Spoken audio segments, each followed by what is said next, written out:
It was at this moment he knew. He fucked up. Salut tout le monde, aujourd'hui on va parler de clope. T'as pas autre chose à faire, un autre sujet là, parce que... C'est parti.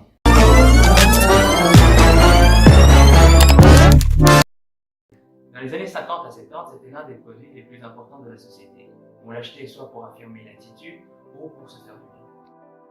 En effet, fumer était une mode, c'était un geste social. Might as well be living in Russia. Damn straight. Attends. T'es en train de me dire qu'à l'époque, il y avait des pubs pour les cigarettes? Mais c'est n'importe quoi, ils étaient idiots quoi. Ouais, mais tu penses pas qu'on peut prendre plusieurs points de vue? Prenons celui de Kant par exemple.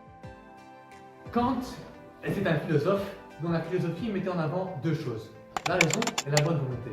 Pour Kant, il faut absolument supprimer les émotions des raisonnements, afin de garder l'universalité de la morale. Et ceci car tous les êtres humains ont des sentiments différents, et si on s'en sert pour établir des lois, ben on va pas s'en sortir. Par contre, la logique, elle, c'est la même pour tous, et c'est sur ça qu'il faut s'appuyer. Mais la raison n'est pas tout dans la philosophie de Kant. Il faut également suivre la loi morale. Loi morale qui se caractérise par une bonne volonté ou une bonne intention.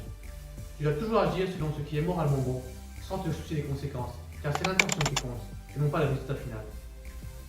Même le bonheur n'est pas à prendre en compte pour déterminer le caractère moral d'une action.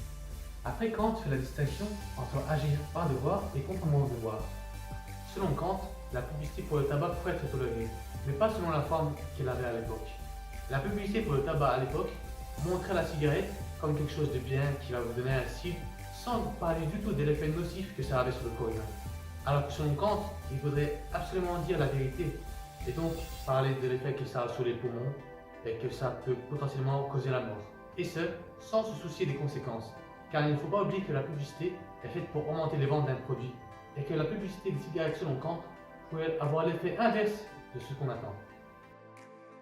Nous allons maintenant évoquer l'avis du mouvement libertarien, à ne pas confondre avec le mouvement politique libéral. Puis je vais relancer l'économie de la France, travailler plus pour gagner plus. Pour comprendre l'avis du mouvement libertarien, il nous faut d'abord évoquer le libertarianisme. Qu'est-ce que le libertarianisme? C'est une philosophie politique qui a émergé dans les années 60 sous l'influence de Robert Nozick.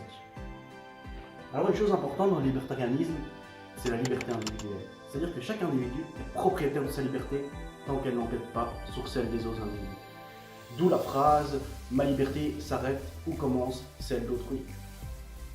Une chose importante aussi dans le libertarianisme, c'est la disparition du rôle de l'État. C'est-à-dire que justement, dans notre cas, la publicité contre le tabac qui est une loi faite par l'État, le libertarianisme s'y oppose. Pour conclure avec Kant, nous pourrions dire qu'il serait aujourd'hui favorable à l'instauration de publicité pour les cigarettes, au même titre qu'il en existe pour l'alcool, pour les produits sucrés ou salés, mais à la seule condition que les consommateurs soient avertis des dangers potentiels que comporte la consommation de cigarettes.